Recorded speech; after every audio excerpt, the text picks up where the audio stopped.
বিসমিল্লাহির রহমানির রহিম। আমি আপনাদের ফেসবুকে সামনে আবারও আসলাম। আমি অসুস্থ, গুরুতর অসুস্থ। তো যাই হোক, আমার জন্য সবাই দোয়া করবেন। আর আমি বরাবরই সংস্কারের কথা বলে থাকি। আমার সংস্কারের বাইরে কোনো কথা নাই। তো আমি একটা সাবধান করে দিচ্ছি, আমার ইউটিউব পেজে যদি কোনো বাজে কমেন্ট করেন, আমি সরাসরি সাইবার ক্রাইমে মামলা করে দিব, তাতে ছোট হোক আর বড় হোক। যদি আমার কথার কোনো ফল্ট পান, আমাকে বলবেন, আপনি বিচার করবেন আপনার হাউসে, আমি মেনে নেব। যাই হোক, আমার চ্যানেলটাকে সাবস্ক্রাইব করবেন, লাইক করবেন, শেয়ার দিবেন, এটা আমার অনুরোধ রইল, বিশেষভাবে অনুরোধ রইল।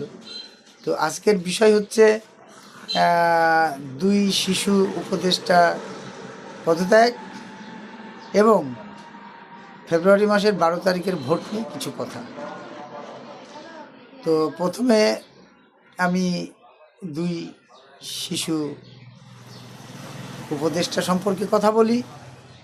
তারা দেশটা এই 11-12 মাস কিভাবে পরিচালনা করলো, এটা তো আমরা সবাই জানি, সবাই বুঝি।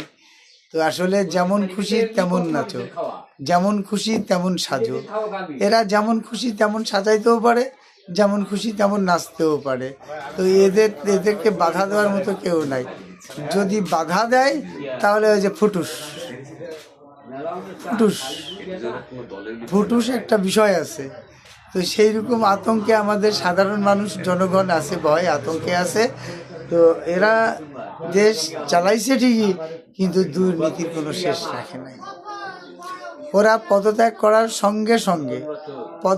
করার সঙ্গে বেশ কয়েক জায়গায় বিক্ষোভ মিছিল এবং প্রতিবাদ সভা হয়েছে দুদককে ঘিরে। তো দুদক যদি এদেরকে সঠিক হিসাব বা তাদের অর্থনৈতিক হিসাব যদি সঠিক না নেয়, তাহলে এই দায়ভার কে নিবে? আমি আপনি নিয়ে পারবো না। এই হচ্ছে দেশ, মা মাটির দেশ। দেশে একটা পাখি যদি একটা ফল খায়, যদি কোথাও পায়খানা করে, সেখানে গাছ জন্মায়, বড় হয়ে যায়, সেই গাছটা কোটি টাকা মূল্যও হয়। তো সেটা হচ্ছে বিষয়। তো শিশু উপদেশটা আর কতটুকুন বোঝে? আমরা কতটুকুন বুঝি? আমরা তো ঠিক বুঝি না। একটা কথা আছে, সিগনিফিক্যান্স, অর্থাৎ গুরুত্বপূর্ণ বিষয়।